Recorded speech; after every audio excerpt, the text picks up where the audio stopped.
विद्यार्थियों, मैं डॉक्टर रीता श्रीवास्तव, सहायक आचार्य राजनीति विज्ञान। आज हम पढ़ेंगे मौलिक अधिकार। संविधान के द्वारा नागरिकों को कौन कौन से मौलिक अधिकार प्रदान किए गए हैं। विद्यार्थियों, भारतीय संविधान के द्वारा नागरिकों को 7 मौलिक अधिकार प्रदान किए गए, परंतु 44वें संविधान संशोधन 1979 के द्वारा जो है संपत्ति के अधिकार को मौलिक अधिकार के रूप में समाप्त कर दिया गया। अब संपत्ति का अधिकार केवल कानूनी अधिकार के रूप में रह गया है और इसलिए हम कह सकते हैं कि अब मौलिक अधिकारों के रूप में मात्र 7 अधिकार हैं, या हम कह सकते हैं कि मौलिक अधिकारों की संख्या मात्र 6 रह गई है, और जो कि निम्न प्रकार है। सबसे पहला है समानता का अधिकार, दूसरा है स्वतंत्रता का अधिकार, तीसरा है शोषण के विरुद्ध अधिकार और चौथा है धार्मिक स्वतंत्रता का अधिकार, 5वां संस्कृति तथा शिक्षा संबंधी अधिकार और 6ठा संवैधानिक उपचारों का अधिकार। इनमें सबसे पहले आज हम पढ़ेंगे समानता का अधिकार। समानता का अधिकार जो है वो अनुच्छेद 14 से लेकर 18 तक जो है विस्तृत है, या संविधान में अनुच्छेद 14 से लेकर 18 तक इसका उल्लेख किया गया है। समानता के अधिकार में सबसे पहला है कानून के समक्ष समानता का अधिकार, अनुच्छेद 14। अनुच्छेद 14 के अनुसार भारत के राज्य क्षेत्र में किसी भी व्यक्ति को कानून के समक्ष समानता या कानून के समान संरक्षण से राज्य वंचित नहीं करेगा। इस अनुच्छेद में जो कानून के समक्ष समानता शब्द है वह सामान्य ब्रिटेन की सामान्य विधि की देन है, और इसके द्वारा राज्य पर ये बंधन लगाया गया है कि वो सभी व्यक्तियों के लिए समान परिस्थितियों में एक सा कानून बनाएगा और उन्हें लागू करेगा। और कानून के समान संरक्षण, ये शब्द अमेरिकी संविधान से लिया गया है। ये कानून का समान संरक्षण वाक्यांश जो है वो अमेरिकी संविधान से लिया गया है, और इसका अर्थ है कि अपने अधिकारों की रक्षा के लिए प्रत्येक व्यक्ति को जो है समान रूप से न्यायालय की शरण ले सकता है। कानून के समक्ष समानता के अधिकार के साथ साथ संविधान में यह भी उल्लेख है कि औचित्यपूर्णता के आधार पर राज्य जो है कानून के द्वारा किसी भी भेदभाव की व्यवस्था को बना सकता है या किसी प्रकार का भेदभाव कर सकता है। यदि राज्य जो है कानून के द्वारा कर लगाने के संबंध में धनी और निर्धन में भेदभाव कर सकता है, इसी प्रकार से स्त्रियों को पुरुषों की तुलना में अधिक सुविधाएं प्रदान कर सकता है, लेकिन इसे किसी भी रूप में कानून के समक्ष समानता का उल्लंघन नहीं माना जाएगा। दूसरा है इसमें जाति, धर्म, वंश, लिंग या जन्म स्थान के आधार पर भेदभाव का अंत। संविधान के अनुच्छेद 15 में कहा गया है कि राज्य के द्वारा धर्म, जाति, वंश, लिंग, जन्म स्थान आदि के आधार पर नागरिकों के जीवन में किसी प्रकार का भेदभाव नहीं किया जाएगा। कानून के द्वारा इसी प्रकार से कहा गया है कि राज्य जो है सब नागरिकों के साथ सार्वजनिक स्थानों जैसे कुआं, तालाब, स्नान गृहों, सड़कों आदि के प्रयोग के संबंध में किसी प्रकार का भेदभाव नहीं करेगा। इसी प्रकार से सार्वजनिक जो होटल हैं, सार्वजनिक दुकानें हैं, उनके प्रयोग के संबंध में भी किसी प्रकार का भेदभाव नहीं किया जाएगा। अर्थात जो है सार्वजनिक जो स्थल हैं उनमें किसी भी व्यक्ति को इन आधारों पर उनके प्रयोग से वंचित नहीं किया जा सकता है। इसके बाद अगला है कि राज्य के अधीन नौकरियों का समान अवसर, अनुच्छेद 16। इसमें कहा गया है कि राज्य जो है सब नागरिकों को सरकारी पदों पर नियुक्ति के समान अवसर प्रदान करेगा, और इस संबंध में जाति, धर्म, वंश, लिंग, जन्म स्थान के आधार पर सरकारी नौकरी या पद प्रदान करने में कोई भेदभाव नहीं किया जाएगा। ये जरूर है कि राज्य को ये अधिकार है कि राज्य इन राजकीय सेवाओं के लिए आवश्यक योग्यताएं निर्धारित कर सकता है और संसद कानून बनाकर राज्यों को अधिकार दे सकती है कि वे उस पद के उम्मीदवार के लिए राज्य का निवासी होना आवश्यक चाहे तो ठहरा दें। इसी प्रकार सेवा में जो पिछड़े वर्ग हैं उनके लिए स्थान निर्धारित किए जा सकते हैं। इसके पश्चात नेक्स्ट है अस्पृश्यता का निषेध, अनुच्छेद 17। सामाजिक समानता की स्थापना के लिए राज्य जो है अस्पृश्यता निषेध के लिए प्रयास करेगा। संविधान के अनुच्छेद 17 में कहा गया है कि अस्पृश्यता का अंत किया जाता है और किसी रूप में उसका आचरण निषिद्ध है और यदि कोई इसको लागू करता है तो उससे दंडित किया जाएगा या उसका वह कार्य दंडनीय माना जाएगा। अस्पृश्यता के इस विषय को समाप्त करने के लिए संसद में 1955 में अस्पृश्यता अपराध अधिनियम लाया गया। इसके बाद 1976 में अस्पृश्यता अपराध अधिनियम को पुनः संशोधित कर इसका नाम नागरिक अधिकार संरक्षण अधिनियम 1955 किया गया। 1989 में इस कानून को और भी अधिक कठोरता प्रदान करते हुए अनुसूचित जाति और जनजाति निरोधक कानून 89 का नाम दिया गया। ये कानून जो है वो अस्पृश्यता के अंत के लिए अब तक बनाए गए जो भी कानून हैं उनमें सबसे कठोर कानून के रूप में जाना गया।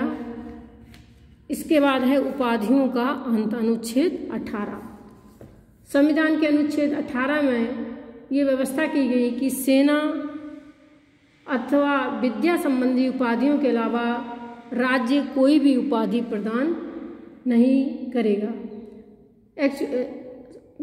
होता क्या था कि ब्रिटिश शासन काल में संपत्ति के आधार पर उपाधियां प्रदान की जाती थी और सामाजिक जीवन में भेदभाव उत्पन्न किया जाता, जैसे सर इत्यादि की सर नाइट इत्यादि की उपाधियां उस समय प्रदान करके सामाजिक जीवन में भेदभाव किया जाता था।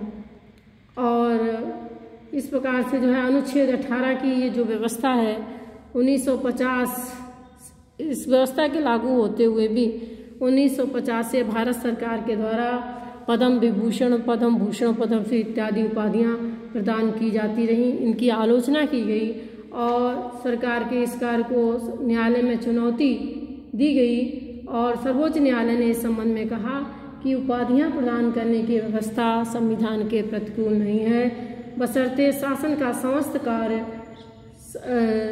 कार्य जो है वो विवेक संगत रूप में और उचित मापदंडों पर आधारित होना चाहिए। दूसरा अधिकार है स्वतंत्रता का अधिकार। यह अधिकार अनुच्छेद 19 से लेकर 22 तक जो है विस्तृत है, या हम कह सकते हैं कि इसका उल्लेख जो है संविधान के अनुच्छेद 19 से लेकर 22 तक है। इसमें भी मूल संविधान में अनुच्छेद 19 के तहत 7 स्वतंत्रताएं प्रदान की गई थी और 44वें संविधान संशोधन के द्वारा संपत्ति के मौलिक अधिकार के साथ ही इसमें भी जो संपत्ति की 7वीं स्वतंत्रता थी उसको समाप्त कर दिया गया। अब इस अनुच्छेद के द्वारा अनुच्छेद 19 के द्वारा जो है नागरिकों को 6 स्वतंत्रताएं प्राप्त हैं। उसमें पहली है विचार और अभिव्यक्ति की स्वतंत्रता। भारत के सभी नागरिकों को विचार करने, भाषण देने और अन्य व्यक्तियों के विचार, अपने और अन्य व्यक्तियों के विचारों के प्रचार की स्वतंत्रता है। प्रेस की स्वतंत्रता भी इसी स्वतंत्रता में शामिल है। मूल संविधान में विचार और अभिव्यक्ति की स्वतंत्रता का क्षेत्र बहुत ज़्यादा व्यापक था और अपमानजनक लेख, वचन, न्यायालय अपमान, शिष्टाचार, सदाचार पर आघात और राज्य की सुरक्षा के हित में ही इसे सीमित किया जा सकता था। परंतु जो है प्रथम संशोधन अधिनियम 1951 के द्वारा इसे सीमित कर दिया गया और अब राज्य जो है जिन आधारों पर इस स्वतंत्रता को सीमित कर सकता है उनमें है कि राज्य की सुरक्षा, विदेशी राज्यों से मित्रतापूर्ण संबंध, सार्वजनिक व्यवस्था, शिष्टाचार, सदाचार, न्यायालय, अपमान, मानहानि या अपराध के लिए उत्तेजित करना, इन आधारों पर राज्य जो है व्यक्ति की इन स्वतंत्रताओं को जो है सीमित कर सकता है।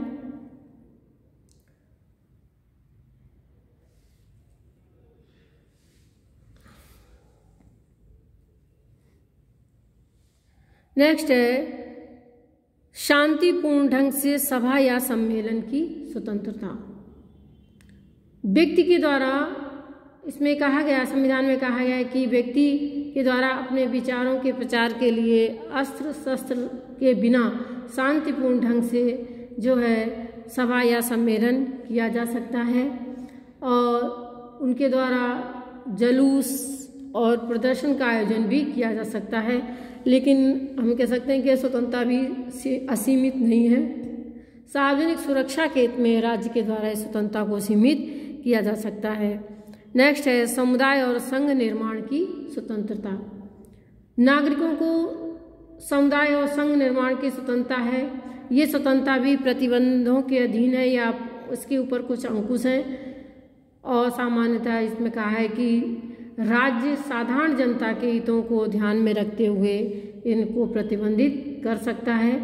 स्वतंत्रता की आड़ में कोई व्यक्ति, और इसमें कहा गया है कि स्वतंत्रता की आड़ में व्यक्ति कोई ऐसे संगठन या समुदायों का निर्माण नहीं कर सकता जो षड्यंत्र करें या शांति और व्यवस्था के लिए खतरा पैदा करें। भारत राज्य क्षेत्र में अबाध भ्रमण की स्वतंत्रता।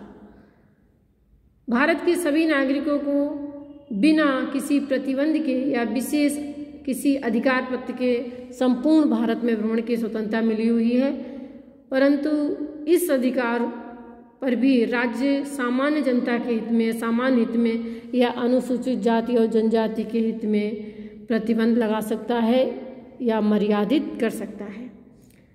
नेक्स्ट है भारत राज्य क्षेत्र में अबाध निवास की स्वतंत्रता। भारत के सभी नागरिकों को इच्छा अनुसार भारत के किसी भी राज्य क्षेत्र में स्थायी रूप से या अस्थायी रूप से निवास के अधिकार है। भाषण, भ्रमण और निवास की स्वतंत्रता के संबंध में हम कह सकते हैं कि संविधान के द्वारा जो ये व्यवस्था की गई है वो इकहरी नागरिकता, जो भारतीय संविधान की प्रमुख विशेषताओं में से एक विशेषता है, उसके नितांत अनुरूप है। क्योंकि यदि संघात्मक शासन व्यवस्था वाले देशों की भांति यदि यहाँ पर भी दोहरी नागरिकता होती, राज्य की नागरिकता, केंद्र के साथ साथ राज्य की नागरिकता भी लोगों को मिली हुई होती, तो कोई भी व्यक्ति जो है वो दूसरे राज्य में निवास नहीं कर सकता या तो इस तरीके। किंतु इस स्वतंत्रता पर भी सामान्य जनता के हित में, अनुसूचित जातियों के हित में राज्य इसको भी प्रतिबंधित कर सकता है। और नेक्स्ट है वृत्ति, उपजीविका या कारोबार की स्वतंत्रता। संविधान सभी नागरिकों को वृत्ति, उपजीविका, व्यापार या व्यवसाय की स्वतंत्रता प्रदान करता है, परंतु अन्य स्वतंत्रताओं की भांति सामान्य हित में इन स्वतंत्रताओं को, इस स्वतंत्रता पर भी उचित अंकुश, प्रतिबंध लगा सकता है। राज्य जो है कुछ व्यवसायों या कारोबार को करने के लिए आवश्यक योग्यताएं निर्धारित कर सकता है या किसी व्यवसाय या उद्योग को पूर्ण या आंशिक रूप से अपने हाथ में ले